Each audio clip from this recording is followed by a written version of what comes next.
Welcome to ஆத்மா. உயிர் காப்பான் தோழன், நின்று காப்பான் எஜமான், மானம் காப்பான் இறைவன்.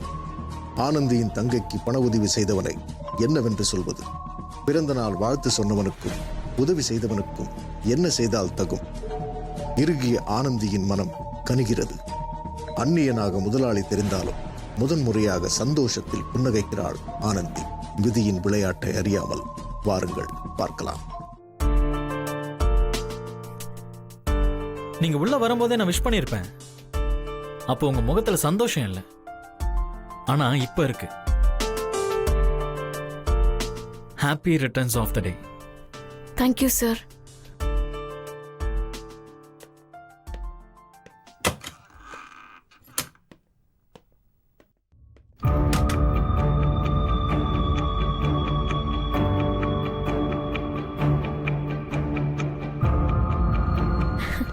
பணம் கிடைச்சிருச்சு. ரொம்ப தேங்க்ஸ். நான் தான் சொன்னேன்ல, போய் டியூட்டியை பாரு.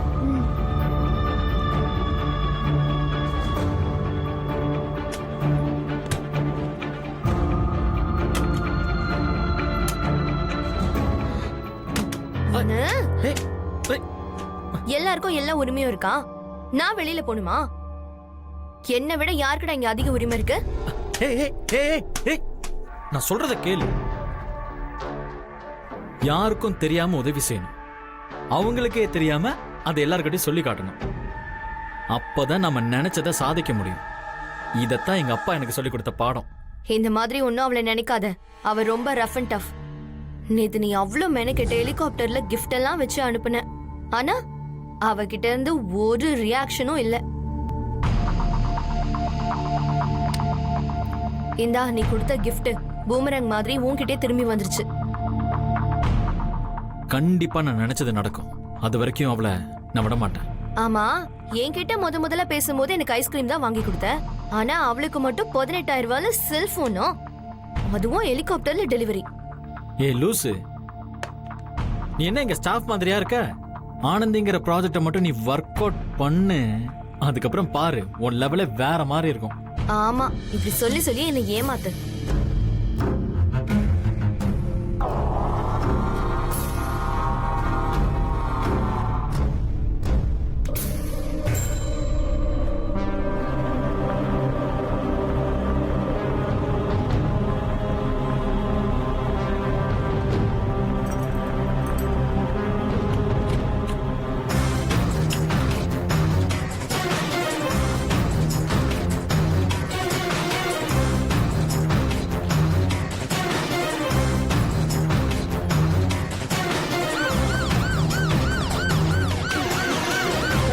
டாக்டர், என் பையனை காப்பாத்துங்க டாக்டர்.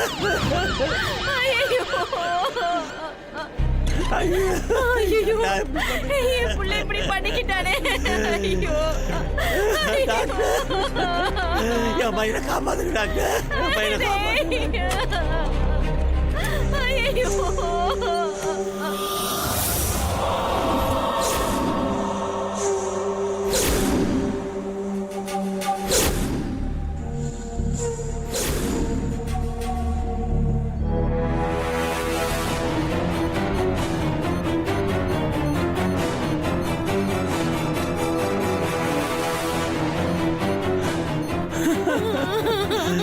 ஐயோ, ஆரம்பத்துல என்ன எதிர்பார்த்திருக்கலாம்ல. நான் எவ்வளவோ எடுத்து சொல்லி இப்படி ஒரு முடிவுக்கு போயிட்டேன். ஐயோ ஐயோ,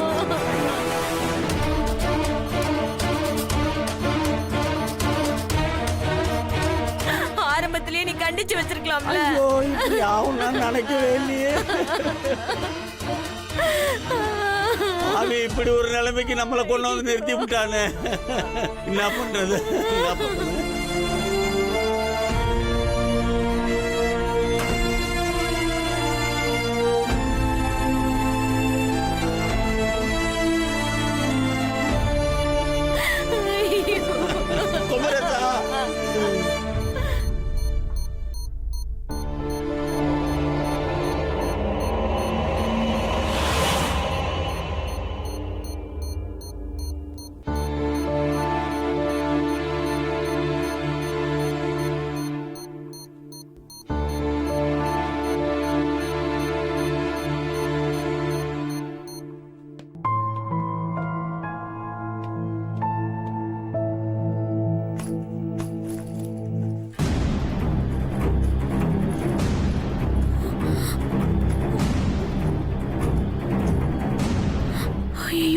பணத்தை காணுமே. இதுல தானே வச்சிருந்தேன். ஹாஃப் அன் ஹவர் கூட ஆகல, அதுக்குள்ள யார் எடுத்திருப்பான்?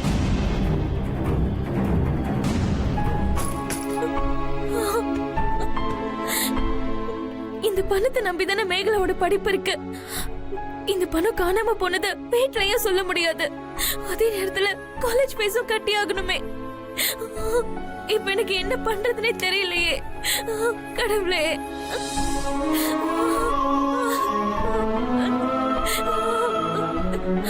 இப்ப நமக்கு இருக்கிற ஒரே கடவுள் நம்ம எம்டி தான். அவர்கிட்டயே போய் கேட்டு பார்ப்போம்.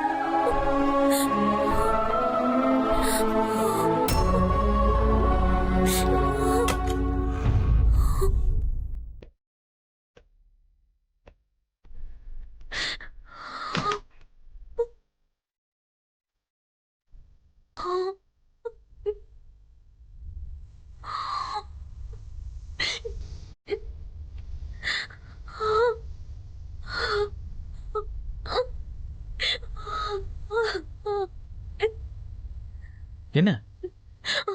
அது வந்து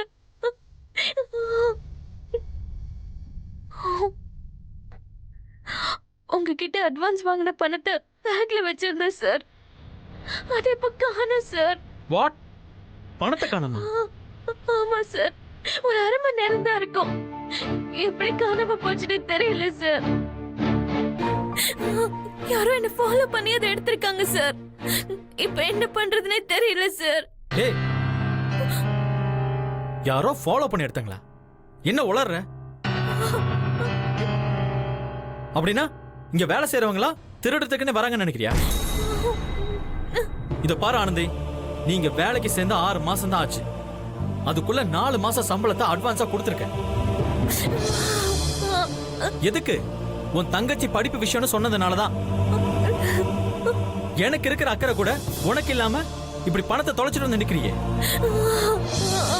ஐயோ, நான் ஒரு 50,000 ரூபாய் பணத்தை கூட பத்திரமா பாத்துக்க தெரியலையே. இப்ப அடுத்து என்ன பிரயோஜனம்? சார், பத்திரமா தான் சார் வச்சிருந்தேன்.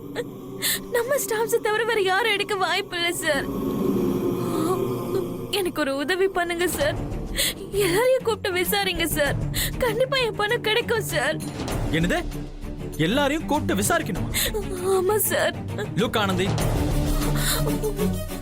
இது என்ன உன் வீடு நினைச்சியா? ஹாஸ்பிட்டல்.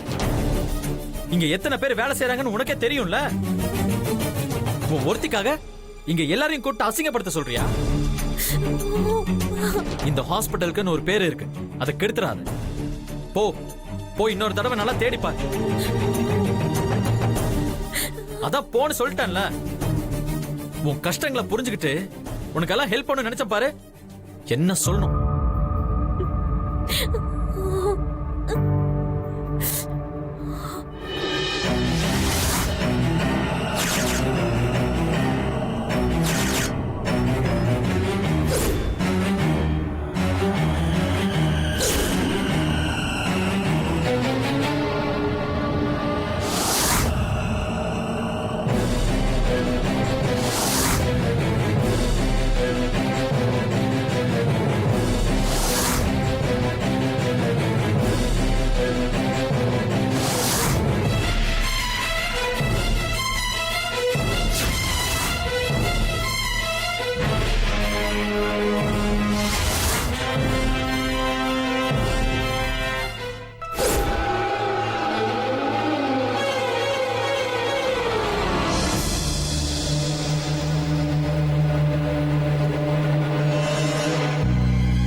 டேய் சீக்கிரம் வெட்டுடி, எவ்வளவு நேரம்?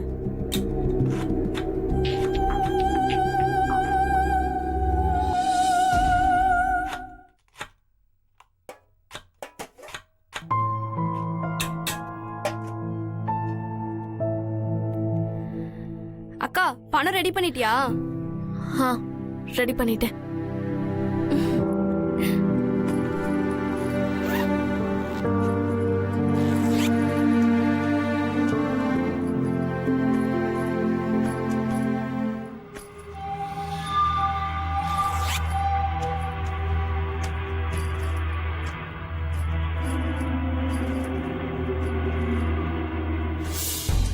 பணம் ரெடி ஆயிடுச்சுன்னு சொன்ன, பேக்ல இல்லையே.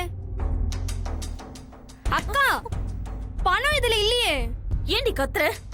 பணம் இன்னும் ரெடி ஆகல. இப்பதான் இருக்குன்னு ஏதோ ஞாபகத்துல சொல்லிட்டேன். நாளைக்கு ஒரு நாள் டைம் இருக்குல்ல, வெளியே கேட்டிருந்தா கிடைக்கல. இப்ப என்ன பண்ண சொல்ற?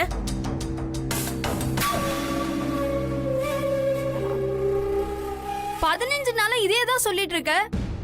நாளைக்கு ஒரு நாள்ல மட்டும் எப்படி வரும்? எல்லாத்தையும் நான் பாத்துக்கிறேன்னு சொல்ற. இப்ப கடைசி நேரத்துல இப்ப என்ன பண்ணணும்னு கேக்குற? ஆனந்தியின் தங்கை மேகலாவிற்கு இன்னும் ஒரு நாள் தான் இருக்கிறது.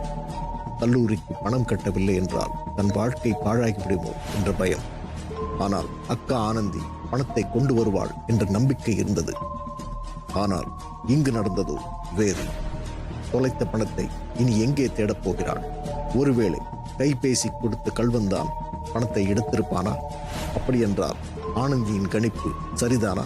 இழந்து போன பணம், ஏமாற்றிய தோழி, பொறுப்பற்ற தந்தை, நடுவும் பேசும் தாய், தன் நோக்கி போகும் தங்கை, இவர்களுக்கு மத்தியில் ஆனந்தி என்னதான் செய்வாள்?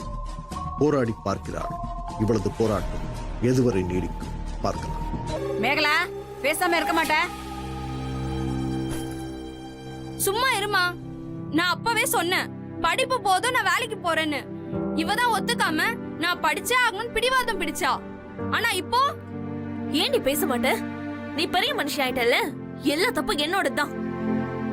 இந்த குடும்பத்துக்காக நான் கஷ்டப்படுற மாதிரி நடிச்சிட்டு தான் இருக்கேன். ஐயோ அக்கா, நான் அந்த அர்த்தத்துல சொல்ல. நீ தான் தப்பா புரிஞ்சுக்கிட்ட. ஆமாண்டி, நான் தப்பா தான் புரிஞ்சுக்கிட்டேன். என்ன வழக்கத்தை விட வீட்டுல சத்தம் அதிகமா இருக்கு. வாங்க சார் வாங்க. யார் எப்படி போன என்ன? உன் சந்தோஷத்துக்கு மட்டும் எந்த குறையும் வந்துடக்கூடாது. ஆனந்தி என்னாச்சு உனக்கு?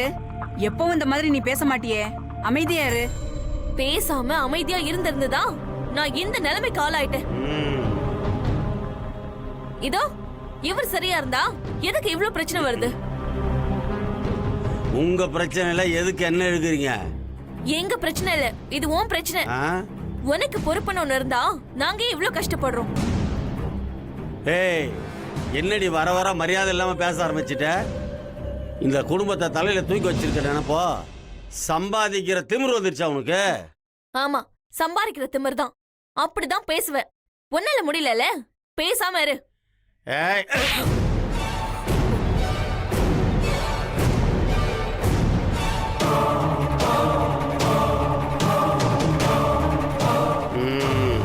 போய் அந்த பக்கம். பொம்பளை பிள்ளைய கை நீட்டி அடிக்கிற. அவ சொன்னதுல என்னையா தப்பு இருக்கு? ரெண்டு பொம்பளை பிள்ளைங்களை என்ன பண்ண போறோம்னு தவியா தவிச்சுக்கிட்டு இருக்குங்க. நீ எல்லாம் என்னையா மனுஷன்? போய் அந்த பக்கம். படு.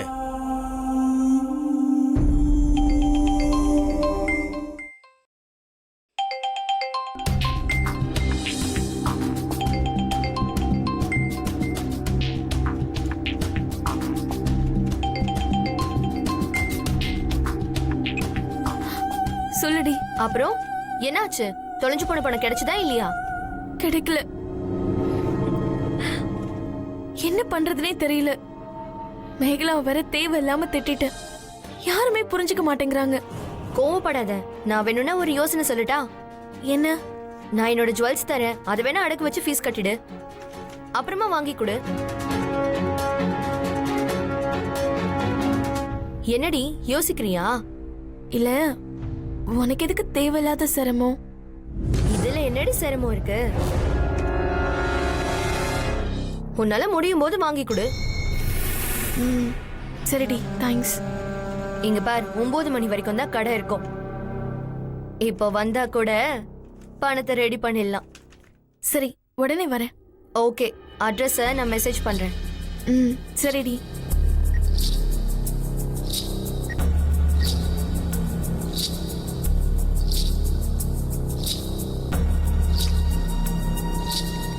எங்கடி போனா அவ உள்ள? என்னம்மா இது திடீர்னு போன் வந்துச்சு, அவ பாட்டிக்கு எடுத்துட்டு போயிட்டா. இதோ வந்துட்டா பாருங்க. ஏய் நில்லுடி, இந்த நேரத்துல நீ எங்கடி வெளியே போற? வெளியே கொஞ்சம் வேலை இருக்கு. இந்த நேரத்துலயா? எந்த நேரமா இருந்தானே பணம் பணம் பணம். உங்களுக்கு தேவை பணம் தானே? ஏடிஎம் மிஷின்ல கூட பணம் வராம 2-3 நாள் ஓய்வுல இருக்கும். அந்த ஓய்வு கூட எனக்கு இல்ல. சரி, உன் தங்கச்சி வேணா துணை கூட்டிட்டு போயேன். ஏன் ஏன் கைக்கு வர பணம் உங்க கைக்கு வராம போயிடுமோன்னு பயமா இருக்கா? இந்த தடவை பணத்தோட தான் வருவேன்.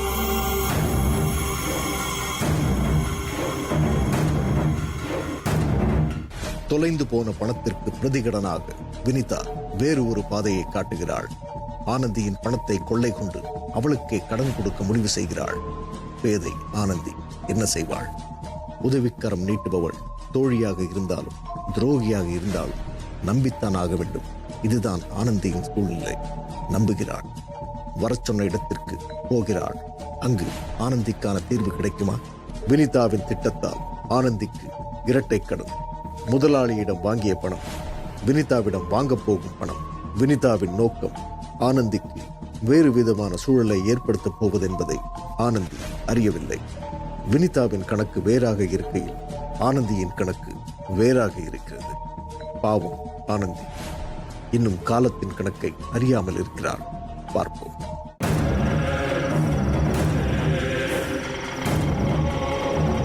இந்த அட்ரஸ் தானே? நீ கேட்ட இடம் இதான், வந்துருச்சு, இறங்கிக்கோமா.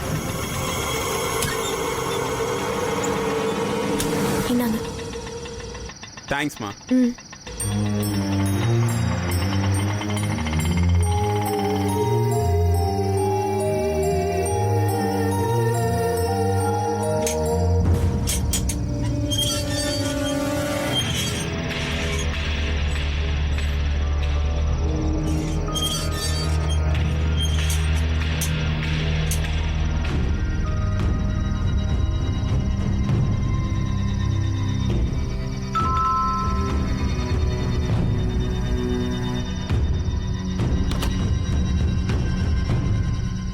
ஏ ஆனந்தி, வா வா.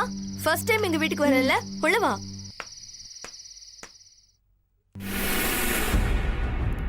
உட்காரு. என்ன சாப்பிடுற?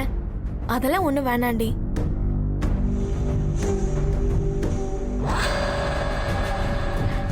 என்னடி அப்படி பாக்குற? வீடு சூப்பரா இருக்கு. யார் வீடுடி இது? நீ தனியாவா இருக்க? இது என் மாமா வீடு. வீடு சும்மா இருக்கிறதுனால நான் வந்து தங்கியிருக்கேன். ஓகே. சரி சரி. ஜுவல்ஸ் எல்லாம் எடுத்துக்கிட்டியா? போலாமா? கடையை மூடிட போறாங்க. எவ்வளவு பணம் தேவைப்படுது? 50,000. 50,000மா? 42,000 தானே ஃபீஸ்ன்னு சொன்ன. இந்த பணம் ஃபீஸ் கட்டுறதுக்கு இல்ல. மேகலாவுக்கு எப்படி ஃபீஸ் கட்டணும்னு எனக்கு தெரியும். இது வேற ஒருத்தரோட கணக்கை செட்டில் பண்றதுக்கு. வேற ஒருத்தரோட கணக்கா? யாருக்கு? நம்ம எம்டி ஆகாஷ். என்னடி சொல்ற? நான் தான் அப்பவே சொன்னனே, வெளியில அவனை பத்தி தப்பா பேசுறாங்கன்னு. அந்த பொறுக்கிதான் எனக்கு அட்வான்ஸ் கொடுக்கற மாதிரி கொடுத்து பின்னாடியே ஆளை விட்டு அவனே திருடி இருக்கான். ஏய், என்னடி உளற? அவர்கிட்ட இல்லாத பணமா என்ன? பண விஷயம் இல்ல, ஆனா அவன் என்கிட்ட வேற ஏதோ ஒன்னு எதிர்பார்க்கறான்.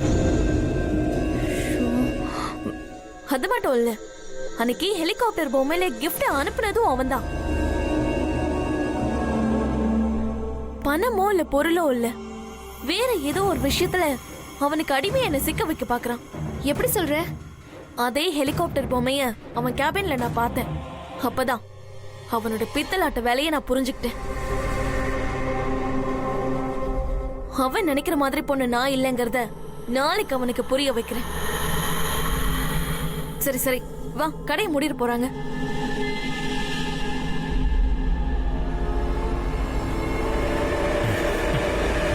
சூப்பர்.